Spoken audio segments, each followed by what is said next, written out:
This trend of recent female entryism, ostensibly as they side with men online and in male spaces, even publicly now, all of a sudden loving maleness and decrying feminism, questioning feminism. Gentlemen, it is not because women have suddenly found their compassion buttons for you as men after 50 years. No, women aren't for men all of a sudden. They are even more for women than they've ever been before because their party's over and they need men to fix their mess.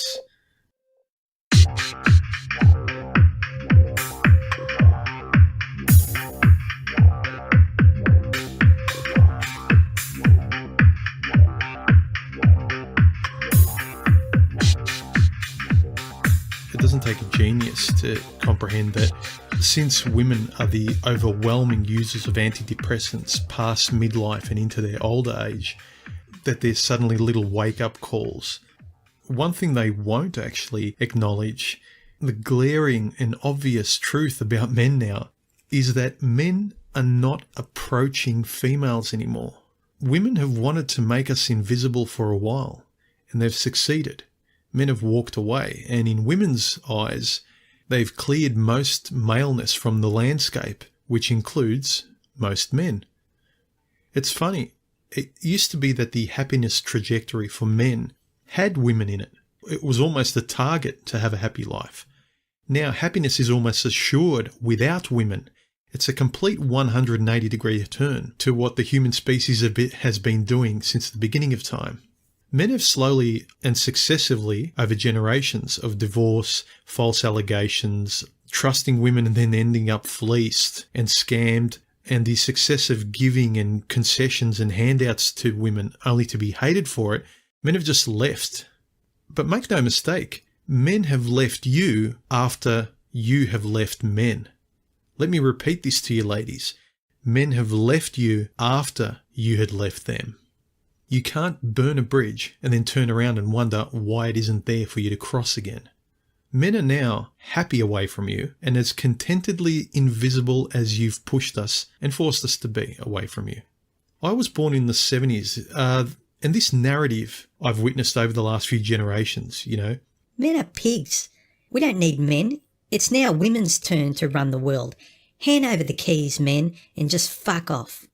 Women have figuratively decided to divorce all men in society because women rule.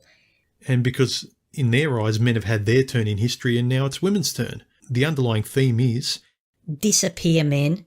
So men have successively been disappearing generation after generation, more and more, through gynocentrism from speech in what men can and cannot say, to public roles where women just say, give us all your power, men. We want women to be the sole reality on the landscape.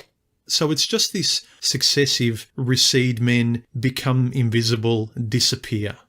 It's been a continual and successive yes dear from generation to generation of men. And now that women have effectively killed the masculine breed, they want it to return somehow.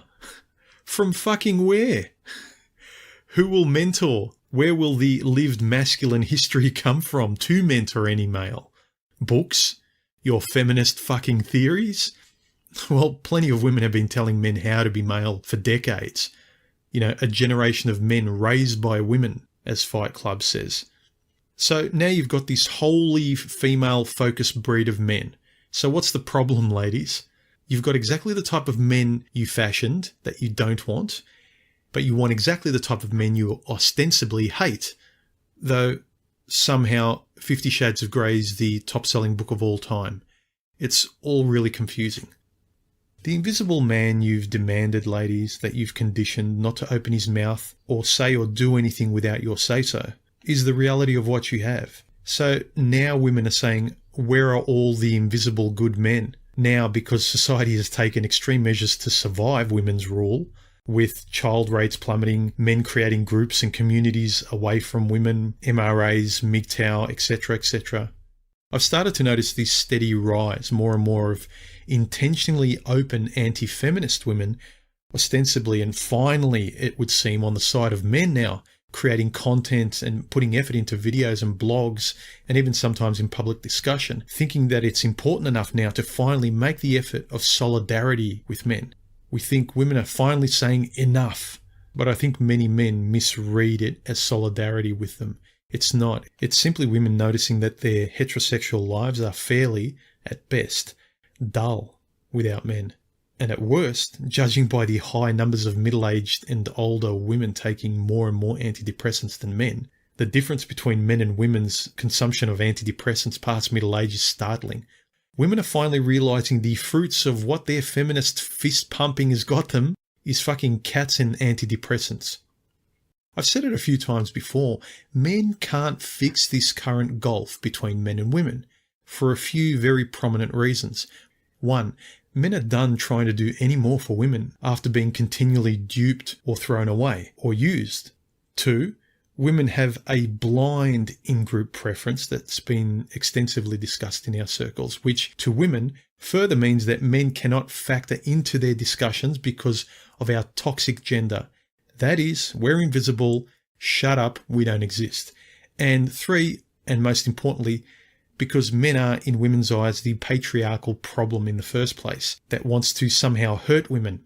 Never mind looking around in society at all the appliances, conveniences and modernity that women love today. Men just need to shut up and let women run things because men have been exploiting and using them since the beginning of time, apparently. And since women now are the majority voters and control the trajectory of economic growth and frequency of daily spending, which is another reason why society and marketing listens to women's every whim, it is women, as I've said previously, it is women that will need to change the female in-group narrative toward men to get men's cooperation back in the generations to come.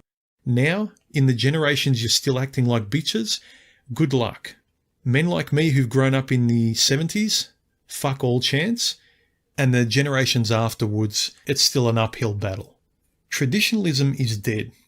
Those with this old-fashioned soft spot for men and women getting along and, just let bygones be bygones and return to the good old days of nuclear families with men in suits and Brill cream slicked through their hair and women twirling toward the dining table with their doo-wop dresses, holding a tray of roast chicken.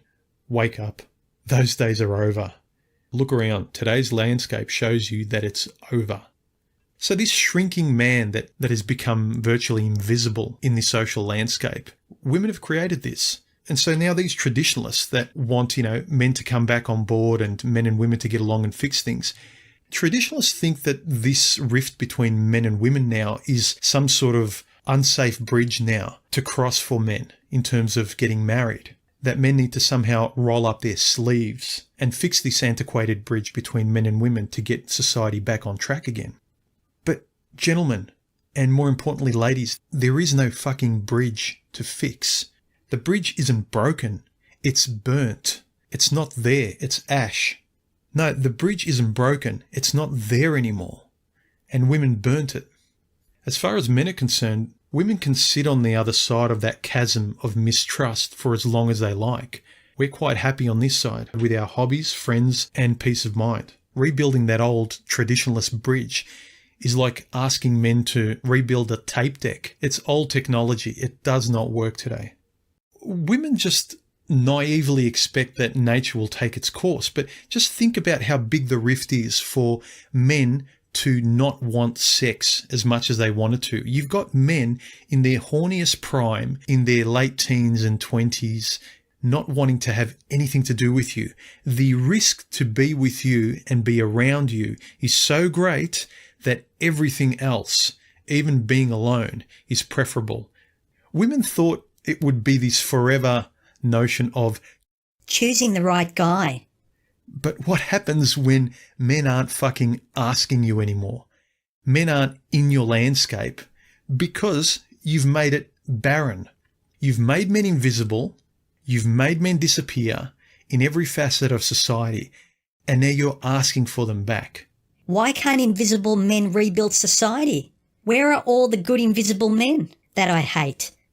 Women's trajectory, I'm sure they thought was a given, I'll just fluff around and then in my late 20s or now 30s, I'll just eeny, meeny, miny, mo, pick the best guy.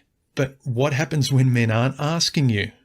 You can't push for men to shut up, to stop mansplaining, to stop manspreading, for men to give you their positions in work and just disappear from the work environment because there's not enough women. We need to replace men with women. This continual disappear men, disappear men, disappear men. Then you ask, where are all the men? At the same time saying there are too many men over here and over there. It's this contradictory duality that men often pull their hair out in trying to figure you out, and then after a while they just fucking give up and go their own way.